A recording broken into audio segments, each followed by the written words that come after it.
This is the only location in the entire United States to have had 8 flags fly over it. And people are amazed to know that this small island had that much turmoil through its history. There were 8 flags, only 5 of which were actual countries. The French, the Spanish, the British, the Patriot flag, the Green Cross flag of Florida, the Mexican battle flag, the United States flag, and of course the Confederate flag. 3 of those flags, the Patriot, the Green Cross flag of Florida, and the Mexican battle flag, are unique only to Amelia Island. While many believe the Spanish were the first to settle in Northeast Florida, the story of Amelia's 8 flags actually begins with the French. I think our history has dictated through the years that we all know that St. Augustine was the first city in the United States, the oldest city, and obviously Spanish. So why would, of all things, the French be our first flag of the 8th? Well, it all had to do with religious turmoil in Europe at that point. It was the time of the Protestant Reformation. There was great upheaval, and the Huguenots were looking for a place to worship God in their own way. The Huguenots were Protestants, and they were being persecuted all throughout France, as well as a few other countries in Europe. One of the French explorers was a man by the name of Jean Ribault. He was the one leading the expedition into the New World. He was the leader of the Huguenots at that time. Jean Ribault was a very fascinating character, ship's captain, uneducated, but he had a purpose and he had a drive and a religious fervor to get the Huguenots to safety at that point. And so they struck out for the New World and ended up here in our area as our first flag, the French.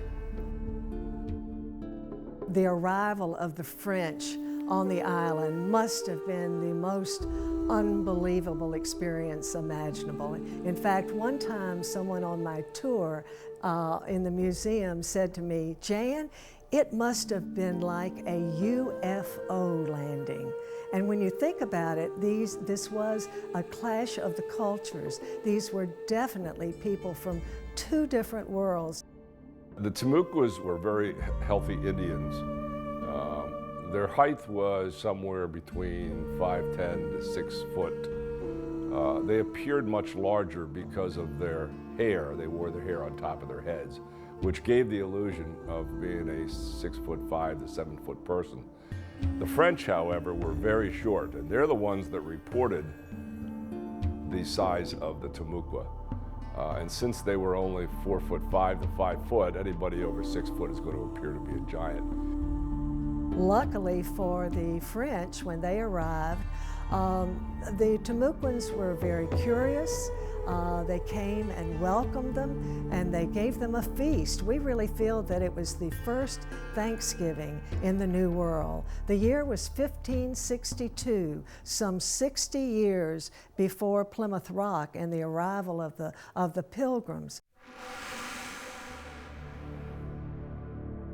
The French Huguenots established their settlement and built Fort Caroline near the mouth of the St. Johns River in present-day Jacksonville.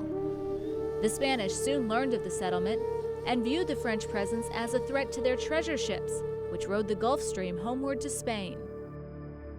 At the time of when Philip II was on the throne in Spain, he had become very, very wealthy through his exploration of the New World. And of course, all the gold and silver from South America, the jewels, and the wonderful ships passing our harbor day in and day out, headed back to Europe, loaded with treasure from the New World.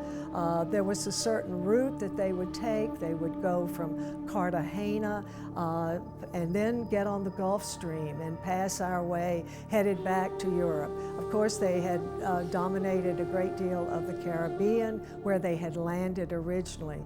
But their treasure ships were going past our coastline day in and day out, loaded with millions and millions of dollars. The Spanish couldn't afford to have the French presence here in this area. They were concerned that they would be attacked by the French ships, and besides that, they were mortal enemies of the French. At that time, it was mainly a religious concern, the Spanish being the Catholic country under Philip II, and the French Protestant Huguenots here. So there was a battle ensuing from the first time that the French arrived in the area.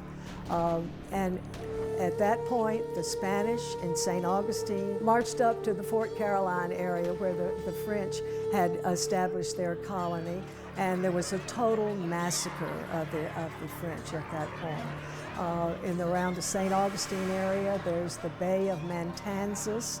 Matanzas, the word means massacre, and as a result, that's the name that has stayed through all these years for the horrible events of that day when the French were destroyed. With the massacre of the French Huguenots, the Spanish effectively ended French colonization efforts in the southeastern United States, and the Spanish flag became the second flag to fly over the area.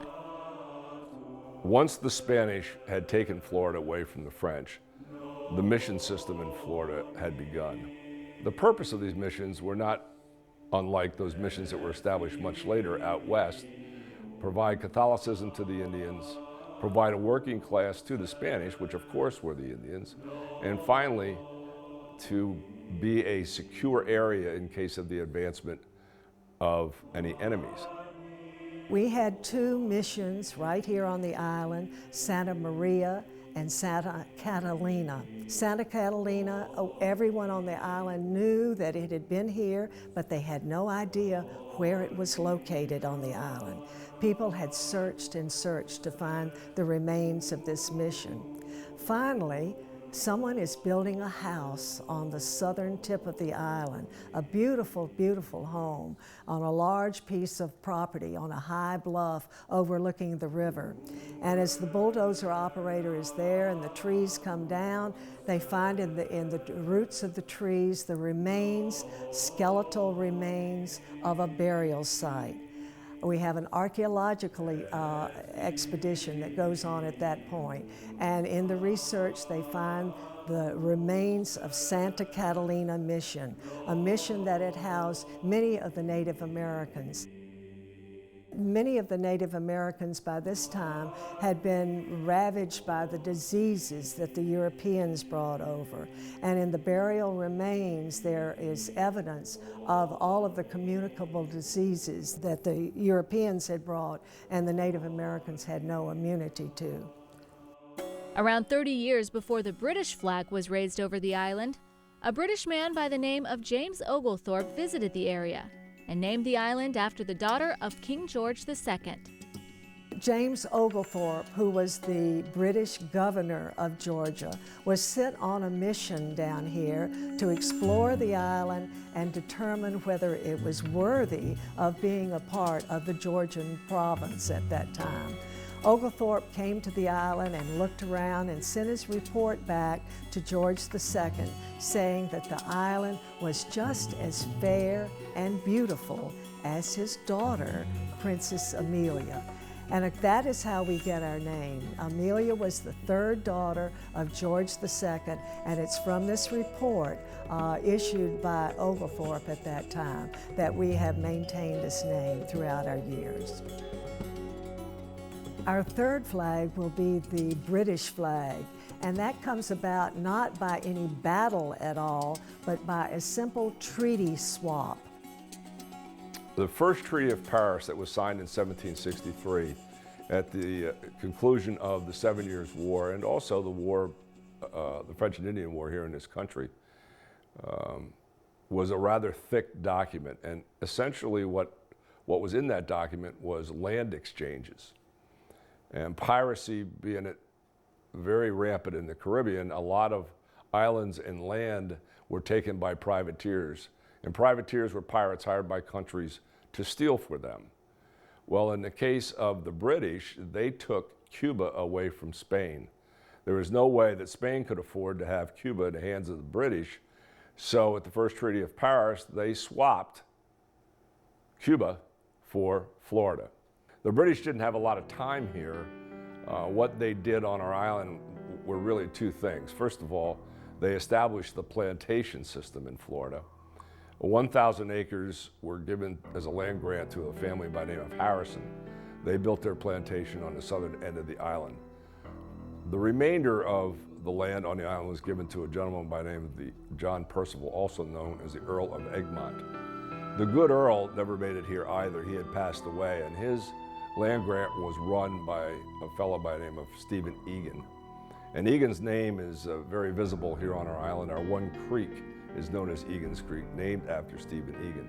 The second thing that the British did during their time here in Florida was divide Florida in half. Created East Florida with the capital in St. Augustine and West Florida with the capital in Pensacola. The British were given a large land grant by the French from the Mississippi River over to the Prieto River, which is the boundary today for Florida. That eventually went away during the Second Spanish era, but during the British era for those 20 years, Florida essentially doubled in size. In 1783, Britain gave Amelia Island back to the Spanish. But nothing really happened until the very early 1800s, when the United States passed a law that was known as the Embargo Act, which essentially shut off all trade to foreign countries. Spain was having its own problems in Europe and was not necessarily paying attention to the store here in Fernandina. What we know today as the St. Mary's River was a natural boundary between Georgia and what has become known as Florida.